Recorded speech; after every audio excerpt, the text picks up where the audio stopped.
Well, hello there, all my friends on the interwebs who love miniatures. It is I, Doc Eon, coming to you on this lovely Monday, the 10th of February 2025, to ramble about miniatures. I have a little bit of a cold today, so let's not beat around the bush too much. Let's get straight to it and get it done. So I have these 5 minis completed. I've completed this 40mm material from Hassle-Free, which is mostly metallics, where I've experimented a little bit with colored metallics. Then we have these Reaper miniatures. We have the Chinese spy or whatever, the Japanese geisha, the Japanese officer from the Meiji era, 19th century, and a Chinese, well, some sort of supervillain. He's got a monkey. And yeah. Not a lot to say about them. Let's just keep going. Let's look at what's next in line and keep moving with this episode. Still peace at the end. Primed and ready for painting, we have the last of the, well, for this time, the pulp minis from Reaper. We have a Private Eye here, who has a little subtle shoulder holster with a gun. We have a gangster with a Tommy gun. We have another detective who I'm pretty sure is a reference to Charlie Chan. And then we have the Moroccan merchant. The Moroccan merchant was kind of difficult. He had some mold lines that were really difficult to get out. You can see it, still see a little bit on the front of his shoulder there. I couldn't quite scrape that away enough, and there's also a little bit in between his arm, but that's going to go away because I'm going to paint the inside of the crook of his arm just really dark, so that won't be noticeable. Well, and the other stuff might just, you know, at a normal distance, you won't see it. It's just because I'm photographing it really close now that you can that you can notice it. So I'm going to try not to worry about it. Though I do worry about old mold lines. Oh, well.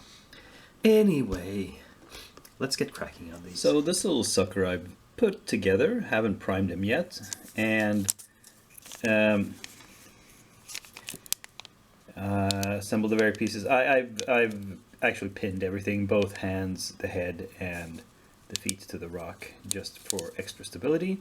And I chose this head, the armored head, where you can't really understand how he sees anything, because this head looks exactly like the one. There's a metal version of this model, somewhat smaller and a different pose, that I've already painted, and this is the head. This is extremely similar to the head of that model, so I've already painted that. I didn't want to use it. And this Minotaur head, well, I don't know, it changes the model into something completely different. The one thing I haven't attached is this shield, because, let's see if I can show you what it's supposed to be like. So it's supposed to be that he's kind of resting his hand on that shield, he's sort of leaning on that shield. And this is clearly a case where I want to paint this shield before attaching it. Now, I mean, I'm even kind of, I feel like the way he's hunched over, some parts are going to be hard to reach as it is. Of course, they would be in deep shadow, so maybe I'll just paint them black. The hard to reach areas, I mean, let some thin black paint flood into them, and that'll be that. But anyway, I'll paint this off the model and glue it in later. So let's just, there's something on his hand here. Yeah, a little boo-boo. Anyway, so I'm just gonna prime this and undercoat it and get to painting it eventually. And we'll see how far I get by next week.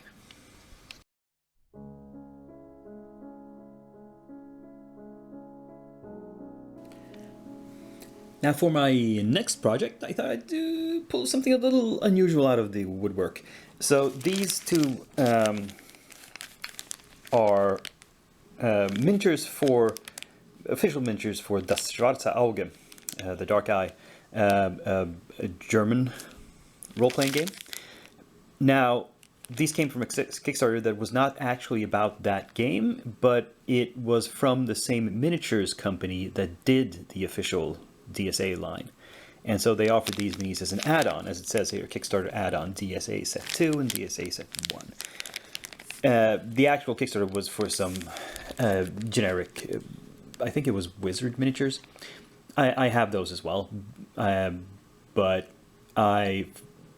well, for whatever reason, I decided to pull these out first.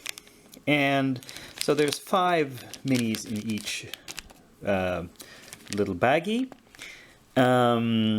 I will, for next week, prep like the first baggie, maybe?